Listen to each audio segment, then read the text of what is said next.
What do you think of when I say the word magic? A few connections seem to be common judging by the state of the pop culture. On an aesthetic level, it is always flashy, bright balls of fire, lightning, or nondescript magical power. Even when it comes to dark, forbidden magics, they are often presented in flashy, very visual ways, often with red flashes on dark backgrounds.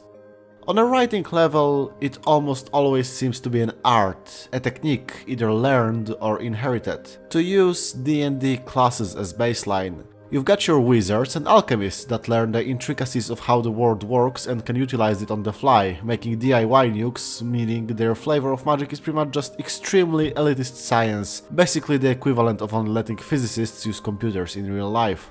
On the inherent side of the spectrum, we've got sorcerers, or straight-up magical beings, who have a connection to the magical through their bloodline, and warlocks or clerics who tap into it through a patron. Their access to the mystical comes from, essentially, the same kind of understanding, but instead of turning their gaze towards the weave of magical energy or the elements, they turn their attention to the magic that is personified, either in themselves or whatever entity they choose to serve. A powerful sorcerer is one that fully understands the power coursing through their veins, and a messenger of a god adheres to their dogma so strictly that they become one with their teachings. In the end, both variants are what I would call elitist. While magic does exist as a part of the world, only a select few have access to it, either through merit, inherent virtue, or being granted access to it by someone who already has a finger in the metaphysical pie. Sometimes it's about people who are in the cross-section of a Venn diagram of these. I have some issues with this take, or rather with how prevalent it is. I do not despise it. Many stories that revolve around the supernatural elite are near and dear to my heart, especially those that put a lot of thought and care into making it a prevalent part of the presented world. I do, however, want to postulate that this should not be the only way to write magic. It is stale, recognizable, and, by this point, mundane, which is the opposite of what you want to do when you write about the supernatural. Moreover, I believe it is an incredibly modern way to perceive magic, deeply rooted in the contemporary notion of positivism and scientific elitism, which is really baffling considering a vast majority of fantasy tales are supposed to be about pre-industrial times, often portraying a society of medieval stasis. Let's start off with the term positivism.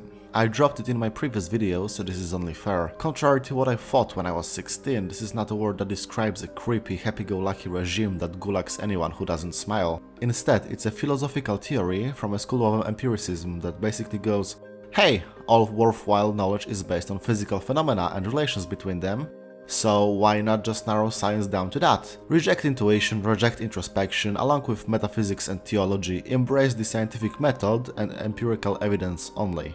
While this approach makes more than a lot of sense when applied to organization of society, and personally I consider myself to be at least sympathetic towards positivism, it's all too easy to fall into the trappings of your everyday thinking when writing fiction. Some people take it to an outright dogmatic level, and that is how you get people obsessed with every single in-universe event having a college thesis behind that explains them. This is very typical for writing magic as a science, basically taking Clarke's third law, any sufficiently advanced technology is indistinguishable from magic, to its logical extreme by making sufficiently explained magic indistinguishable from technology. After all, a lot of knowledge was considered to be witchcraft by the uneducated, so it seems logical to make the supernatural a facet of education. However, this approach to writing drives a hard wedge between the mundane and the metaphysical, which in turn proved the angry mobs right by saying that it indeed was witchcraft and not something that could be accessible and understandable to them, unless they dedicate their entire lives to the art of attacking the darkness by magic missile. Not to mention, I think this approach has a nasty tendency of stripping the magic of being magical. Instead of the mystical, the invisible, quiet yearning towards something we can't put our finger on that has been there ever since mankind first discovered the inland empire of our psyche, you get a system, a machine, a schematic, an inherently limited thing. It can produce wondrous things, but it will not provide you with a spiritual experience. It will not feel like discovering some grand mystery of that fictional universe, or like something truly impossible by mundane means just slipped through your fingers like sand. It's just homework. Anyone who attended college can probably attest to how mind-numbing any field of interest can get when you dedicate your entire life to it. If taking science and making it flash is your intention, if you want to show how awesome understanding the principles of our world and applying them is, like in Fullmetal Alchemist, then go off, of course. But I do think a lot of settings I saw try to make magic fall in line with our contemporary logic and be mystical at the same time, which is not really a mix of flavors that works very well very often. That is not to say that the polar opposite of that, absolute chaos tied by no laws of causality or consistency, is preferable. Far from it, I think the reason why so many authors aim for creating cohesive systems is the same reason why faith in the supernatural is so common: pattern recognition. From the oldest of times, we searched for laws. Endless myths describe the outright insane things some gods need to do so that the cycle of a year or day can go as usual. A star drawn with 5 equal lines is a symbol of order, guarding you from evil of chaos. In every pattern, be it of behavior, events or lines, there was a hidden meaning, a law governing our lives, just hidden enough not to be obvious, but visible to the inquisitive eye. Let's pin that thought to a wall and move on to the notion of elitism in how magic is portrayed. The aesthetics of magic. How does magic look? Yeah, this is what is expected, isn't it? Loud, bombastic, sort of out of this world, special, and therefore only done by special people. Writing it this way seems natural, as there is no magic to be seen in our natural world. It is portrayed as something unique and out of the reach for the everyman. The second common approach to magic is, as mentioned before, the idea that only those who are unique or under the patronage of higher beings have access to magic. Legendary bloodlines stemming from the Dragon King of old, or priests of God Kikas or whatever. To make magic, you need magic, either in your veins or given to you by someone that already has that condition. This also tracks with the stuff like Campbell's Hero's Journey, where the story takes the protagonist from the mundane world to the special one and back.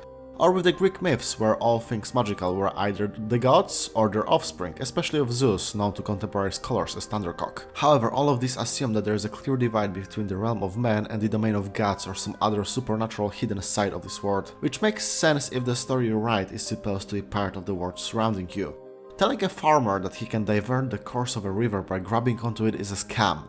But it is much more believable if you say Heracles could do it, especially considering what a serious deal your ancestry was to a lot of cultures, and still is. However, I'm a descendant of common farmers, so I grew to really dislike the notion that I better bank someone with Sharingan eyes if I want my kids to be really successful in life. This is also why I have some issues with the magic of patronage, which seems to be the closest to a logical source of magic. Maybe I'm just scared by Dungeons and Dragons, but I never liked the notion that clerics get all the divine favor and common believers get none. Of course, spiritual leaders are expected to be more knowledgeable and wise, closer to the deity, but to have prayers of everyone else unanswered seems cruel. If carrying a holy symbol only has meaning if you are a blessed priest of that deity, and such exclusivity is a known factor, any notion of organized religion seems weird. Faith does not have to be transactional, of course, but a lot of rituals usually are, so it is baffling to see them maintained when the populace at large was told, nah, by their deity. Directly, in their face, none of this mysterious waste stuff we have in real life. When creating a fantasy world from scratch, so not a story like Faust or Oedipus Rex or any urban fantasy novel you can find in the young adult section of the bookstore, I think it can be more than productive to start with tearing this divide down.